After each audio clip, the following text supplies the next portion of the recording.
What we're going to learn today is based, it's not directly a transcription, nothing like that, but it's based on a talk of the Rebbe.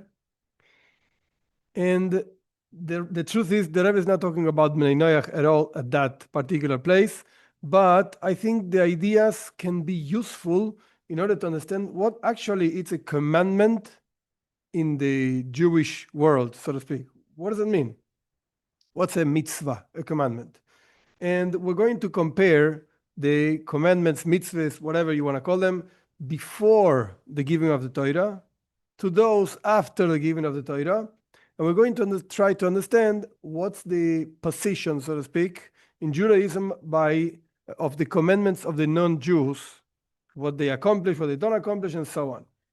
So let's go. There's a verse in the Song of Songs, Shira Shirim.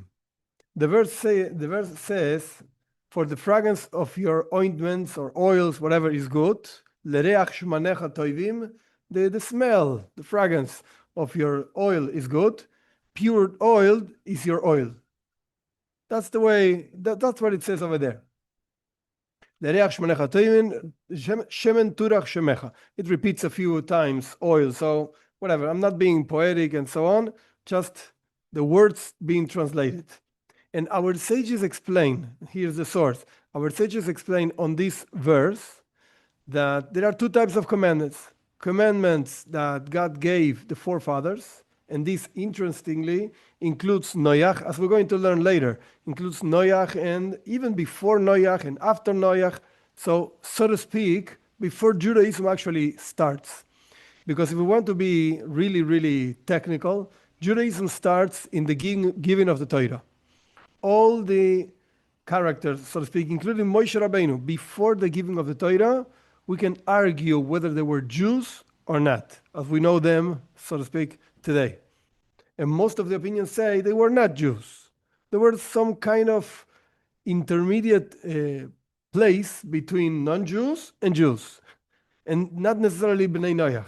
So it's a huge argument. I'm not going to go into that argument right now, but the point is, certainly, Avraham, Yitzchak, Yaakov, our forefathers, and before that, they were not really 100% Jews, and they had commandments, to the point that our sages say that they they fulfilled the whole Torah, even what in the future would be a rabbinical commandment or a rabbinical idea and so on, they did it also.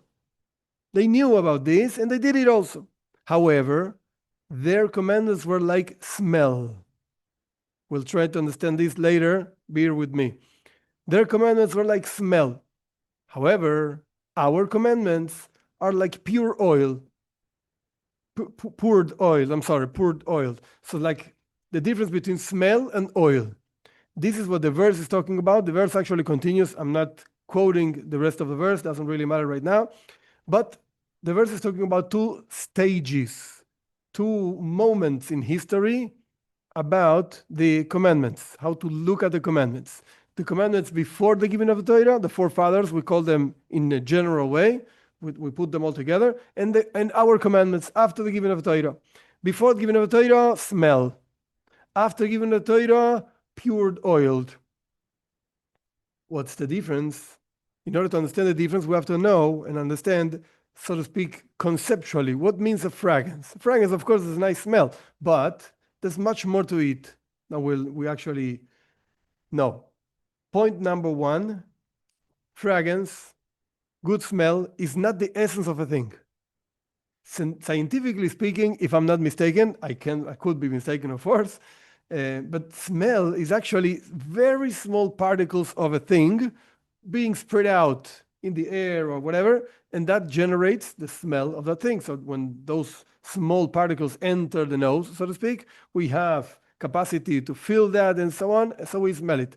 But in a model trying to understand how this applies into spiritual terms, we're going to say that the smell is not the essence of the thing. It's not the thing itself. It's a reflection of the thing. It's not the thing itself.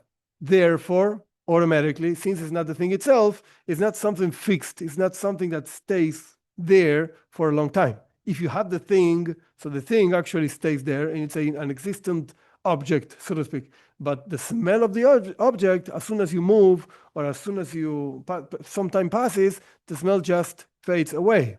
That means, again, these two things are very connected one to each other. Since it's a reflection of the thing and it's not the thing itself, therefore, its smell just fades away. It's not the fixed thing. It's not sustained in time and space. And this is actually what happened with the commandments of our forefathers. And again, I'm including everything from the creation of first man up to the giving of the Torah. Therefore, you should already have in mind, this includes the 7 commandments of Bnei Noach, because this is what we're actually talking about. They were given before the giving of the Torah.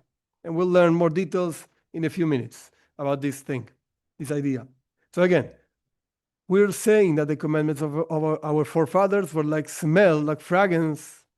Therefore, the forefathers, when they did whatever they did, actually trying to resemble the commandment, as we're going to learn later about Yaakov, what he did to fulfill the mitzvah of tefillin, patience, they brought down not the essence of godliness into the world, rather just a reflection.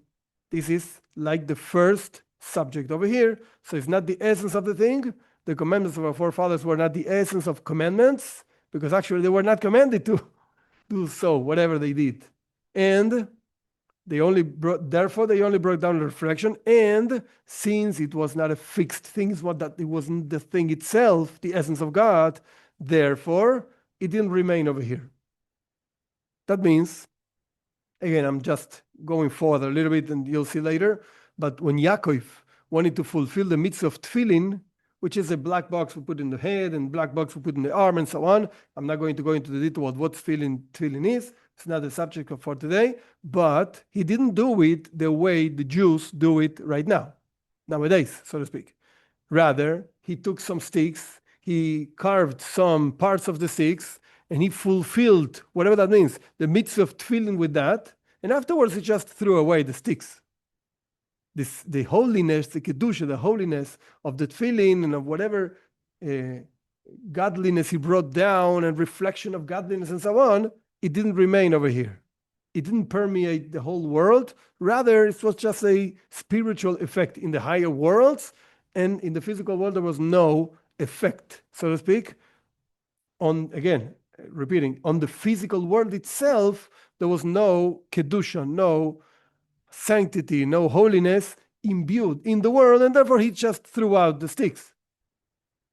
Okay, so now we understand what smell means and what's the comparison with the commandments of the forefathers. Why are they considered like smell?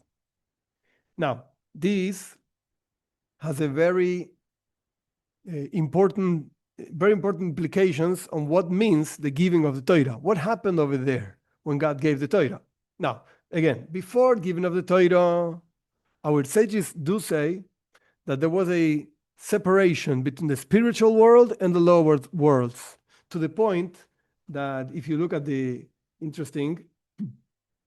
creation of the world, when God, in the second day, separates between the higher waters and the lower waters, our sages say something interesting. And I have never seen this clearly. It's just my opinion, so it can be wrong, definitely. But the idea is that our sages say that the lower waters, when they were separated from God, they complained. They complained to God. They weren't so happy. Before they were in front of God, whatever that means, the waters, I don't know what they're talking about, whatever.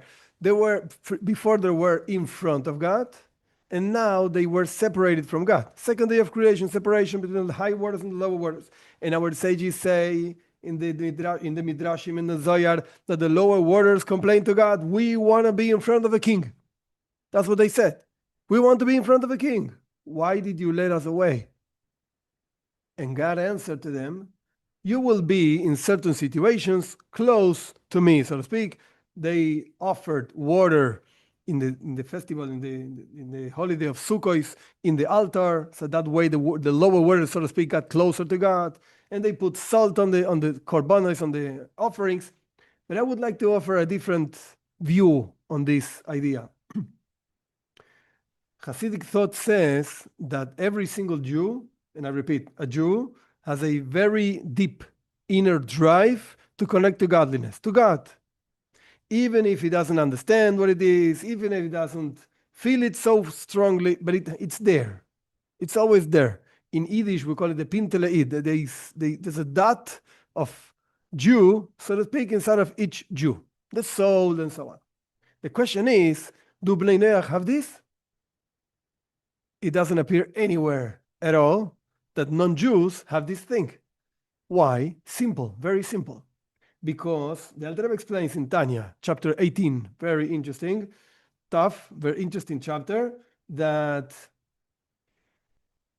there's a soul that the Jew has, and this very deep love for God inside of that soul, it's an inheritance from Avraham, Yitzchak, and Yaakov, the forefathers.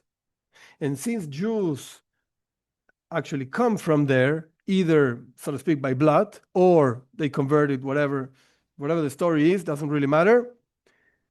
They have this thing, again, inherited from Avraham, Yitzchak, and Yaakov. But non-Jews, if they don't come from Avraham, Yitzchak, and Yaakov, they don't have this. That's what comes out of Tanya, of this work by the Alter Rebbe. But I would like to say something a little bit different. Of course, Jews have that, and I cannot argue with the Tanya. But what I want to say is, non-Jews also have something. You know what they have?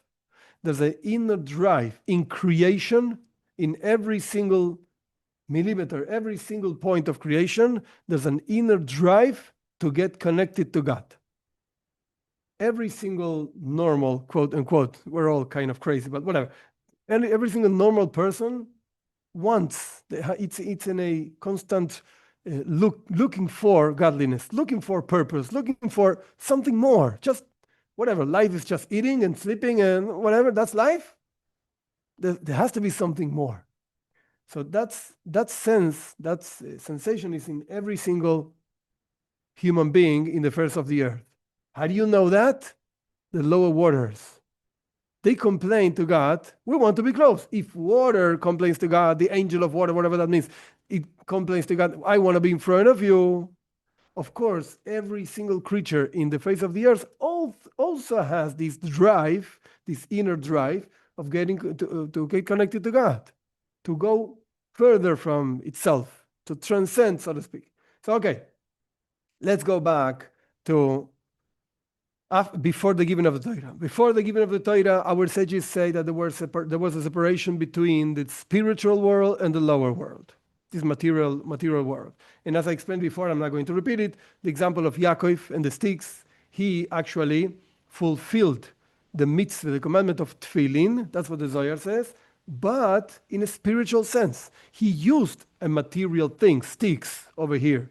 But again, the spiritual world, since it was separated from the material world, it didn't have the capacity, Yaakov didn't have the capacity of imbuing, of filling this physical world with Kedusha, with holiness.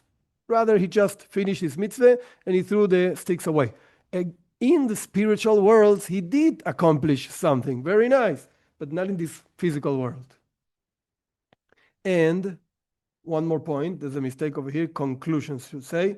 One more point is that Avraham, Yitzchak, Yaakov, Noach, all the forefathers, everybody before the giving of the Torah, they searched for God. We know this about Avraham. The Rambam talks about this in the beginning of the laws of idolatry, how Avraham looked for God. There are different versions of how old was Avraham when he actually started searching for God, 3 years, 48 years, 40 years, whatever, different versions. But the point is, he looked for God. And he reached God to the point that God spoke with him. But all his search was limited to whatever he understood. He searched God. He understood God.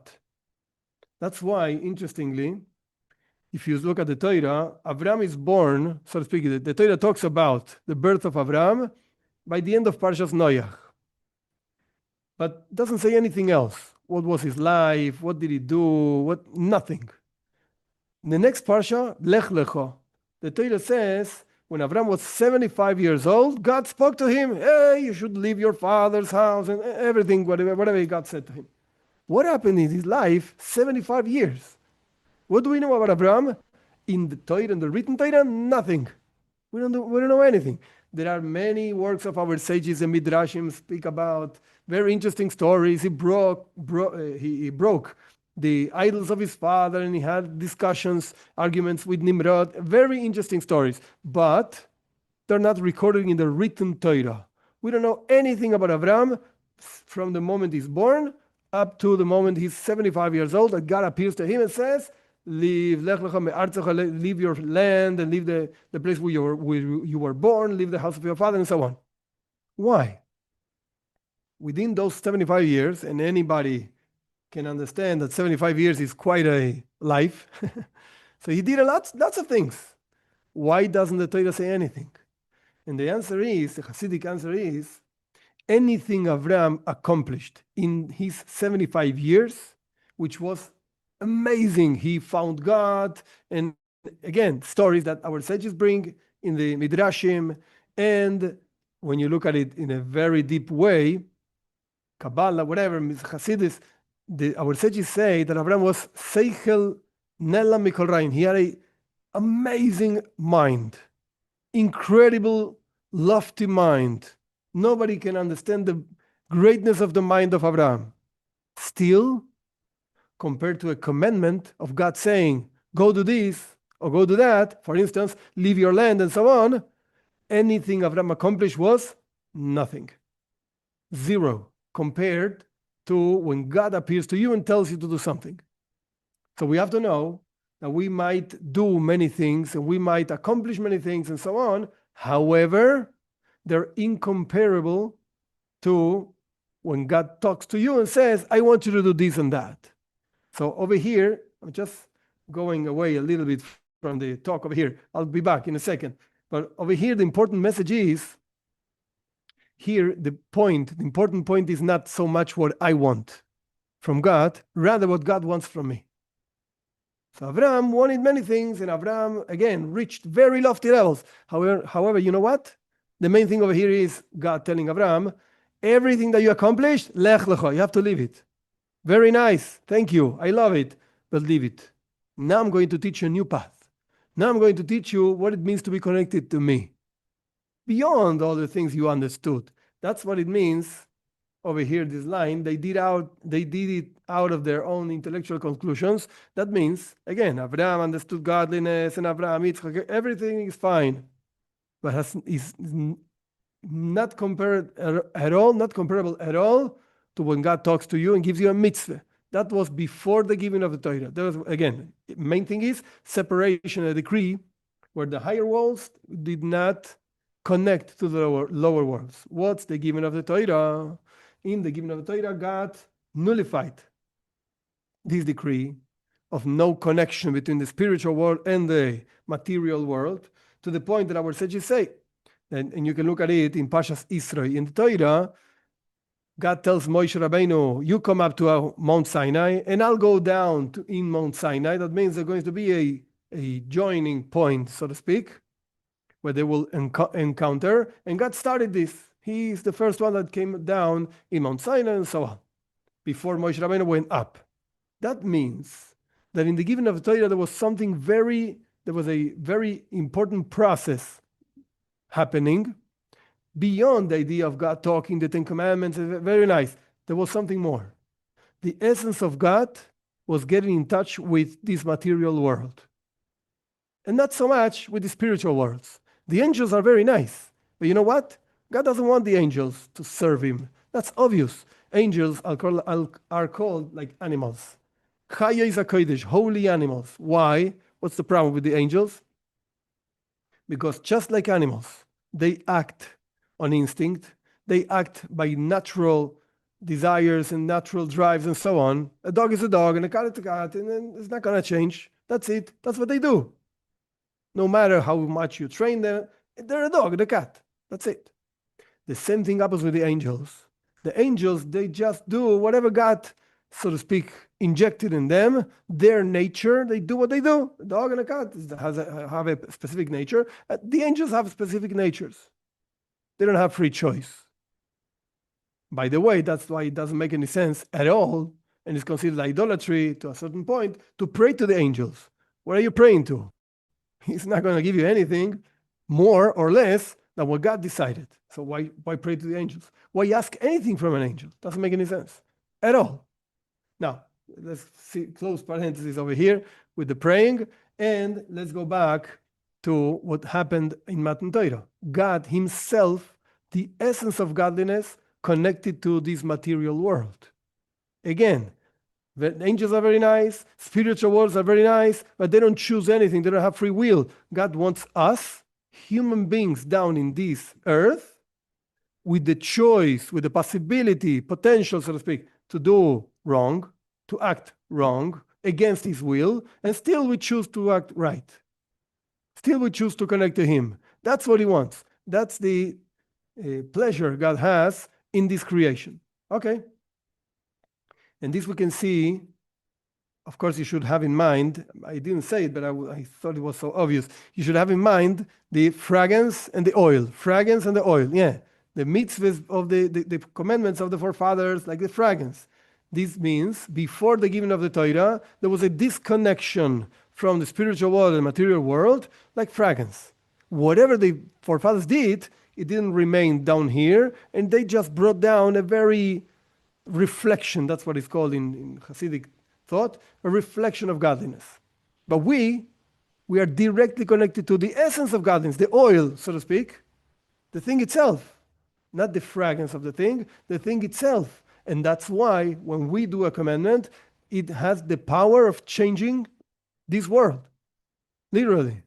We take a material thing, for instance, leather of a cow or leather of a sheep or whatever, and we change it into tefillin, or we change it into parchment, and we write down the Torah, or whatever we write down over there, the mezuzah, doesn't really matter the detail, and we change it into a holy object. It's not anymore a piece of leather. Yeah, leather, whatever. Shoes are made of leather. No. It became a holy thing. You have to be careful with it, and you can fulfill a mitzvah with it and connect to godliness with this thing.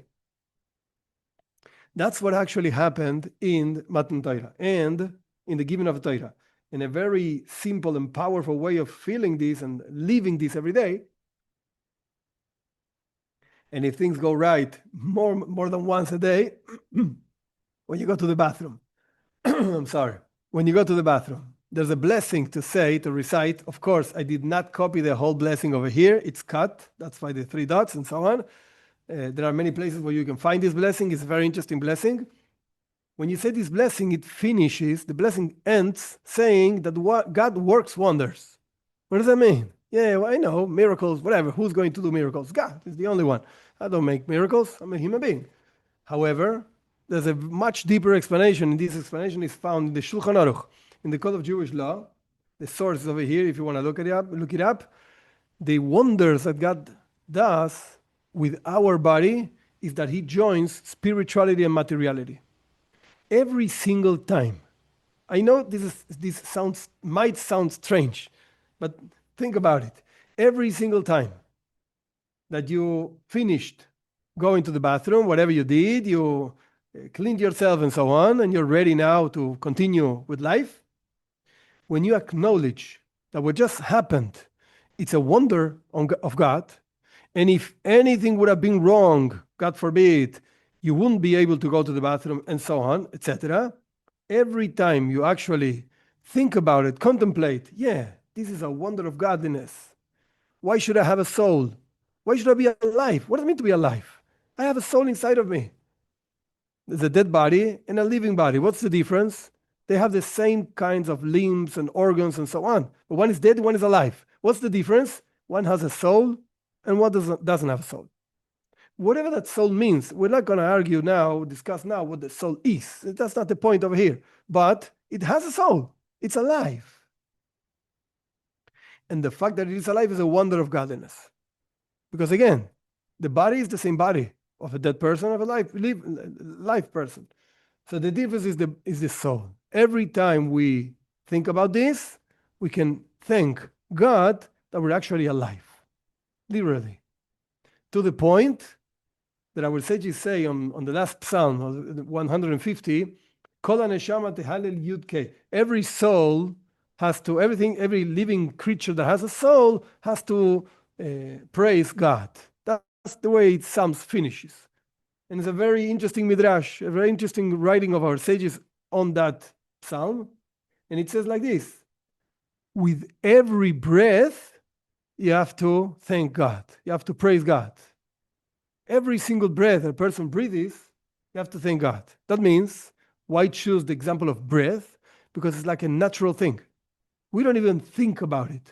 We just breathe, whatever. You're alive, you breathe.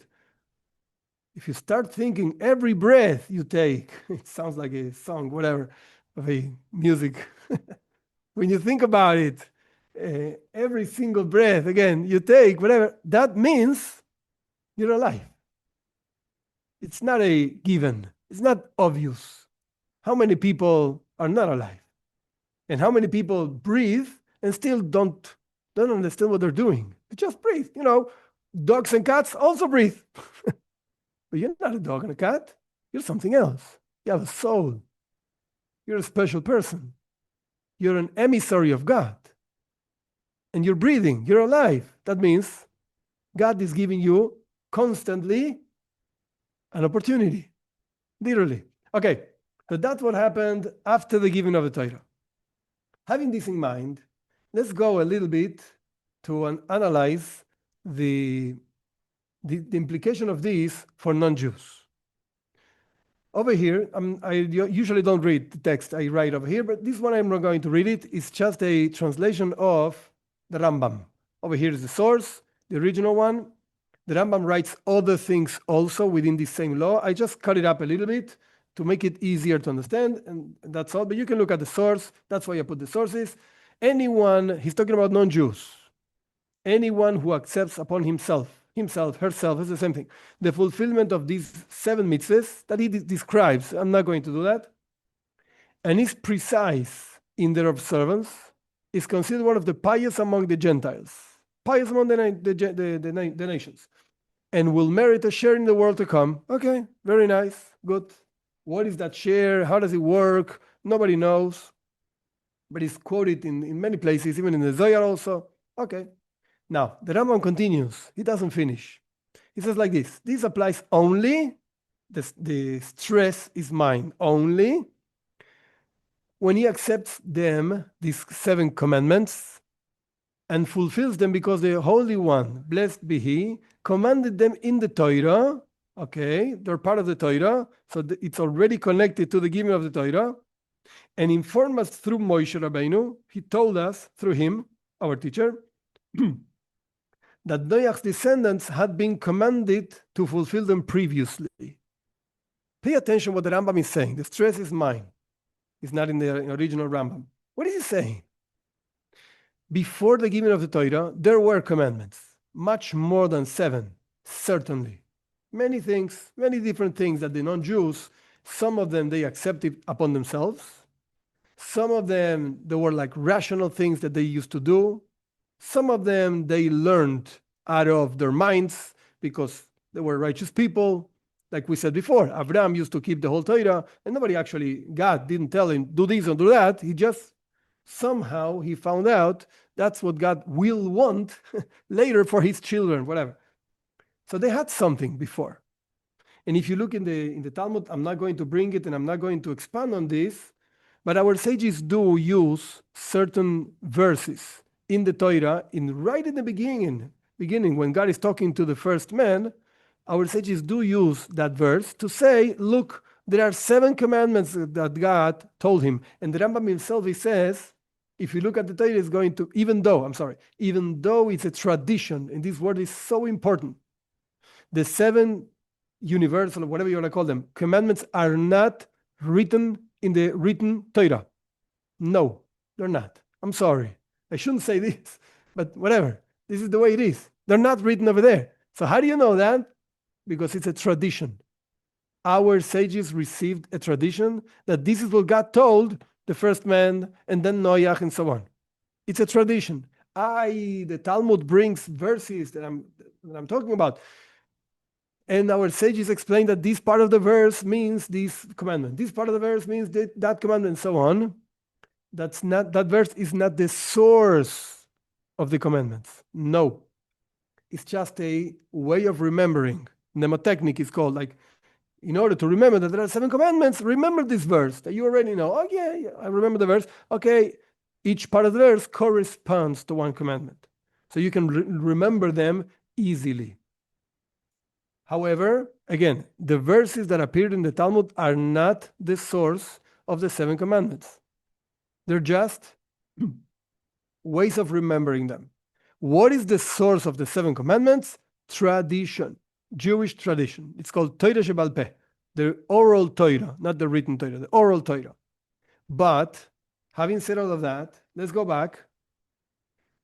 It's clear from the Rambam, and it's clear from the verses and so on, that God commanded first man and Noach and all those guys, let's call them forefathers, 7 specific things before the giving of the Torah.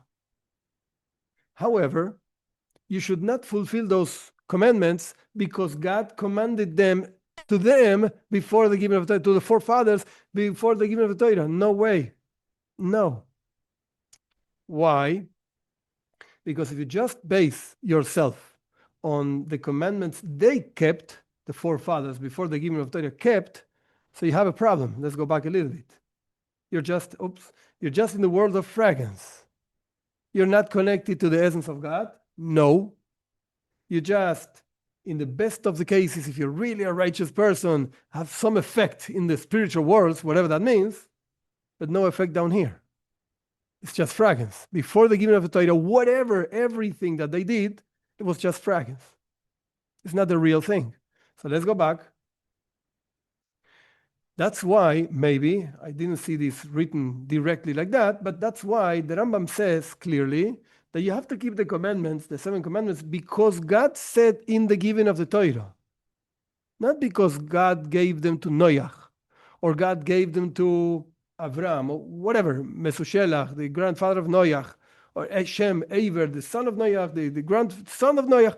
No, that's not what we teach. They're complete, absolute tradition. And they were given at the giving of the Torah. What does that mean? This phrase over here, as we're going to learn in a minute, it's a fundamental idea in Judaism. The idea in Hebrew is Nitna Torah Nischatsha Alacha. The Torah was given, and therefore there was a renewal in law. Whatever law we had before, forget it. It's out of the game. Now we have a new set of laws. Why? Because God gave the Torah at Mount Sinai. And that moment changed the story, the history, so to speak. Now, from that moment on, we can bring down holiness into this world, into the material world. We have the power of refining the world, refining ourselves, refining the world. And we can bring it down and keep it down here, that holiness. And it's not just a reflection, so to speak. The fragrance is the real thing, it's God. How does it work? Let's see. Again, this idea, it's brought down in Talmud, in Rambam, in many places. Torah was given and the law was renewed. It's very important to understand this. This means that we don't take out law, and see that this word is stressed, from the forefathers. Because Avram did something specific, for instance, he gave tzedakah, he received visitors, and so on. We don't do that because he did it. No, sir. We do that because God said to do so in the giving of the Torah, after the giving of the Torah, so to speak. Avram did the same thing? Very good. He reached this idea with his own mind. Thinking and whatever, searching for God, and so on. Why do we do it? Because God said so. What's the difference? It's the same thing. After all, the action is the same. No, you know what? It's not the same thing. Because if you do it because, whatever, Avram did it, so you're not connecting to the essence of godliness. You're just connected to a fragrance, so to speak, of godliness. And if you do it because God said so in the giving of the Torah, so you're connecting to the essence of God. Definitely. So, again, we don't extract laws from the forefathers. You can learn, and you should learn, from the behaviors of the forefathers. What they did in terms of good behaviors, definitely you can copy them, you have to copy them, and so on. But that doesn't mean they're a mitzvah. The idea of a mitzvah, it's a commandment, it's a connection to God. That can only happen if God says, go do this, go do that. Otherwise, it's not called a mitzvah, it's not a connection to God. The word mitzvah comes from the word savta, which means connection. And therefore, you're definitely not connected to Him. Now, combining this idea, the Torah was given and the law was renewed, all the laws that God told, first man and Noach and so on, basically are gone. What we have now is the tradition that God gave at Mount Sinai. I'm repeating this, 7 laws and so on. How does it work? Look at these 2 ideas over here, which is actually one phrase that I just separated into 2. It's a difficult idea to think about.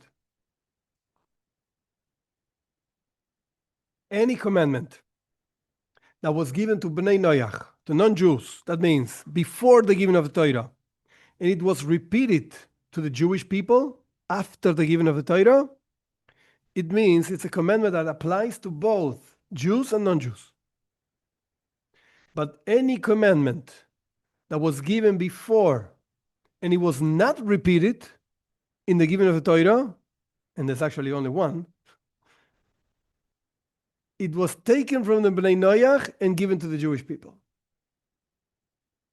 Again, we cannot, the main point over here is learn good behaviors from Abraham and so on, but don't learn mitzvahs, commandments. What would be a difference? Where do you see the difference over here? The difference is like this. Abraham was given the mitzvah of bris, of circumcising. Bnei Noach, do they have the mitzvah, the obligation? That's what I mean, a mitzvah. Is there an godly order to circumcise? The answer is no. But wait a second. I'm a Ben Noach, whatever, I'm a Jew. I'm a Ben Noach. I go with the monotheism of Abraham, so I'm doing everything Abraham did. Very nice. I have to circumcise. God told him to circumcise. Should I do that? The answer is no. But it was given to Abraham. Before the giving of the Torah, the answer is after the giving of the Torah was given to the Jewish people. That means it's not a mitzvah for Bnei Noach. Not necessarily. Now, is it forbidden for Ben Noach to circumcise? The answer is no, it's not forbidden. I don't think you're going to find a moel, a Jewish person that makes circumcisions, to circumcise a non-Jew. It's difficult. I know it's a difficult one, but it's not a mitzvah for them. Let's take another example, a different example. God told Yaakov and his descendants not to eat what is called Gida Nashe. Don't ask me what the name is in English, but it's a piece of nerve that goes from the foot up to the how do you call this? Caderas. Whatever. It's a nerve that we're not supposed to be eating. And it was given to Yaakov and it was never repeated in the Torah. So that means that only Jews have to keep this mitzvah, not non-Jews. Only Jews have to keep this mitzvah. There's an argument in the Talmud, in this particular page. You can look at it, it's interesting. It's a long argument, so I'm just going to bring the very simple conclusions. There's an argument in the Talmud whether Bnei Noach are obligated to have children. Pru urvu, have children. Are they obligated or not? The common consensus between the rabbis and so on is that they're not obligated. No. But it's an argument in the Talmud. Why? Because most of opinions hold that it was repeated. I'm sorry. It was repeated. Some opinions hold it was repeated after the giving of the Torah. Since it was repeated, therefore it applies to both. But There's another opinion, and that's the law, that it was not repeated after the giving of the Torah, and therefore it's just for the Jews. That doesn't mean that non-Jews cannot have children. No, wait a second. No. You can go have children, enjoy, everything is fine. What I'm trying to say is it a mitzvah? Is it a godly obligation or not? The answer is no. It's not a godly obligation for non-Jews to have children. No, not at all. It's a good thing, but it's not a godly obligation. So what I'm trying to say with all of this is, let's go more practical sense. What I'm trying to say is like this. Our sages received as a tradition that there are 7 commandments, 7 mitzvahs, whatever, universal commandments for non-Jews. Interestingly, important to know that these 7 things are not just 7 things. And this is not something, so to speak, without a source. If you look at the Sefer HaChinuch is a book of education. The truth is that the author is not really known. He lived in Spain, Barcelona. He says himself that. He lived in Spain in 1300s, around that time, and it's divided into mitzvahs, commandments. He explains 613 mitzvahs, very interesting book to learn. In the mitzvah 416, he brings that he wrote the book like talking to his son. So he says, my son, you should know this and that. My son, from time to time he says like this, my son, you should know this and that. And he says, my son, you should know that the non-Jews have 7 mitzvahs, 7 commandments, but there are general, he says clearly, they are general ideas that include many, many details. So it's not just 7 things. It's much more than 7 things. The 7 things are general ideas. Why do we quote all the time 7 things? And the Talmud says this clearly, because those are the 7 negative commandments, so to speak. Don't do this, don't do that, and so on. All the 7 commandments are negative commandments, and none of the positive commandments are into the list of the universal mitzvahs. Why? Don't ask me. I don't know. And if you ask me, I'm going to answer, I don't know. But that's what the Talmud says. The famous 7 is just a list of don't do's. Don't do it. But it doesn't include the list of doing things. And there are many arguments between our sages. What's a mitzvah, what's not a mitzvah, what's actually included into other mitzvahs, what is not included. And you're going to find many opinions. And you should know when a person starts learning and a person advances more and more, if you're only starting, okay, so you got 7 things, work on them, it's fine. But if you start learning more and more and more and more, you should actually look and ask, and don't stay, so to speak, with just the first opinion you hear or just one idea you hear. Don't stop there. Never stop. Why? Because there are arguments. There are different types of opinions. There are rabbis that hold one thing, rabbis that hold a different thing, and so on. Just to give you a very simple example. If you ask the Rambam, Maimonides, non-Jews, do they have to give tzedakah? An obligation. Do they have to give tzedakah? The Rambam is going to say, no. They're not obligated in giving tzedakah. And if you ask the Ramban, Nachmanides, both live in Spain, different times, the Ramban is going to tell you, Nachmani is going to say, yes, they're obligated to give tzedakah. And it's not in the list of 7. Why not? Because it's a positive mitzvah. The list of 7 is just a negative mitzvahs. Or whatever, for other reasons, it's included into other laws. And like this, you're going to find so many different ideas, to the point that you can even find that according to some opinions, non-Jews, Bnei Noach, that's what I mean, don't really have much of spirituality. It's more like a material life, material world, and the commandments given to them are because God wants a established world with people living in peace and moral and ethical and so on, and that's why God gave these commandments. But at any point that a non-Jew wants to go one step further into spirituality, there are opinions that are going to say, no, up to here. That's as much as you can reach. And there are other opinions that don't agree to that. A long time ago, and I'm going to finish with this. A long time ago, I found interesting a Hasidic discourse by the fourth Rebbe of Chabad, Rebbe Maharash, and there was a copy of that discourse by the fifth Rebbe before he was a Rebbe, whatever, different versions of basically the same idea. That first man, he said like this: first man was kicked out, was thrown out of Gan Eden, of paradise, because he sinned. Of course, we know that he sinned. Okay, he ate from the fruit he didn't have to eat, but the idea of throwing him out was to refine the world, to take the material world around him and use it in the service of God. This is called in Jewish mysticism birur, refinement. So non-Jews also have to refine themselves within themselves and have to refine the world around them. So when I found that, I found it very interesting because that's a direct reference to spirituality. You have to grow. Don't be like a dog and a cat. What do you mean, dogs and cats? No. You're a human being.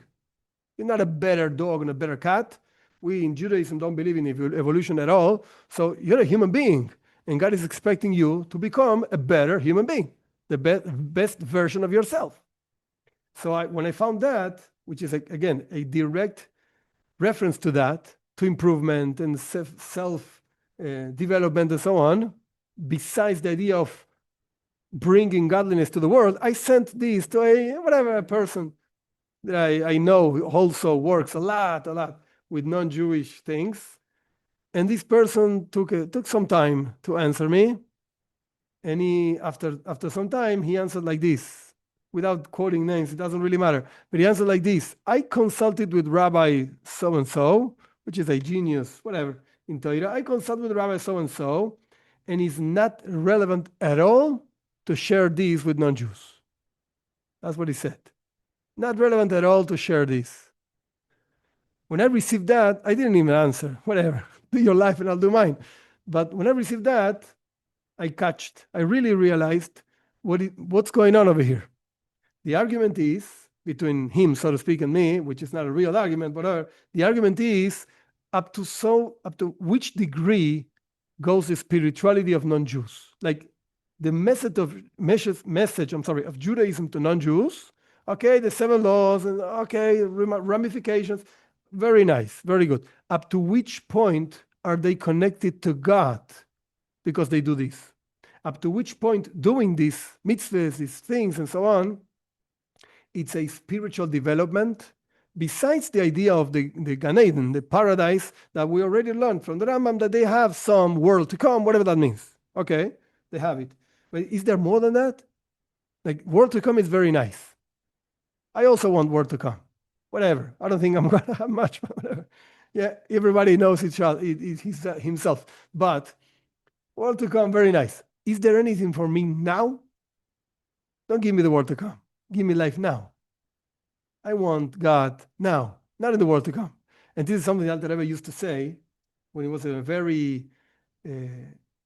very attached state to godliness. He used to fall in the floor. That's how his grandson, the third Rebbe of Chabad, used to say it. He used to fall in the floor and he used to say, talking to God, I don't want your Gan Eden. I don't want your paradise. I don't want your higher paradise, your lower paradise. I don't want your world to come. I just want you. So the question is, does that include non-Jews or not? So if you're going to say that it's not relevant to share birurim, refinement, personal refinement, the word refinement, and so on, so you have to say, no, they're not really connected to God. They're just reconnected to, that's what God wants for regular human beings, non-Jews, go and do this and that. And don't do this and don't do that, and so on. But if you're going to say that they have spirituality, so we're going back, basically, to the beginning. Yeah, over here. The commandments of the forefathers, they were just like smell. If you're going to rip out the spirituality of Bnei Noach, so you're going to end up with smell, quote unquote, fragrance. Yeah, you do what you have to do, but you know what? You're not really connected to the essence of God. You're not really changing the world. That's what it means. You maybe, in the best of the cases, you're changing yourself. But the world, forget it. That's not your job. That's for the Jews. But if you say, again, that non-Jews have spirituality, so again, we go into this. We have oil over here. We have the essence, which is what happened after the giving of the Torah. And I know I'm jumping, but we have what the Rambam says. Yeah. The Rambam says that if you fulfill the mitzvahs because God said so in the Torah, so you have a share in the world to come. Very nice. And also, you're changing yourself, developing yourself, and changing the world around you. No doubt about it.